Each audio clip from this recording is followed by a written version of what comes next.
LSN news के साथ मैं हूं हुमैरा इकबाल। दरियाए सतलुज पंजाब के दरियाओं में से एक दरिया का नाम है। ये तिब्बत की एक झील राखिया सितल से निकलता है। इसकी कुल लंबाई 1448 किलोमीटर है।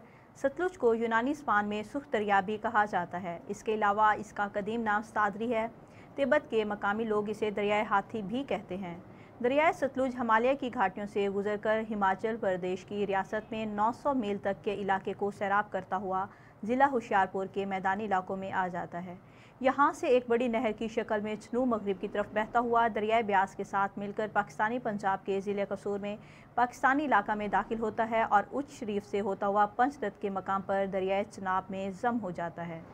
ये मकाम भावलपुर से 62 किलोमीटर मगरब में है। दीपालपुर के नज़दीक सुलेमान की हेडवर्क से गुजरता हुआ भावलपुर और भावलनगर की इस्लाह की ज़मीनों को सैराब करता है।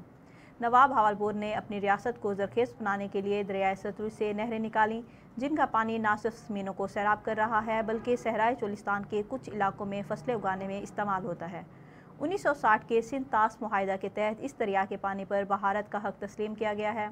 हिंदुस्तान ने दरियाए सतलुज पर बाखड़ा डैम तामीर किया है, जिससे 4,50,000 किलोवाट बिजली पैदा होती है और इसका पानी ज़राई मकासद के लिए इस्तेमाल किया जाता है। इसके अलावा हिंदुस्तान ने दरियाए सतलुज से सर हिंद कैनाल और वादी सतलुज के नाम से नहरी मनसूबे तामीर करके इलाके को ज़रखेज़ बना दिया है।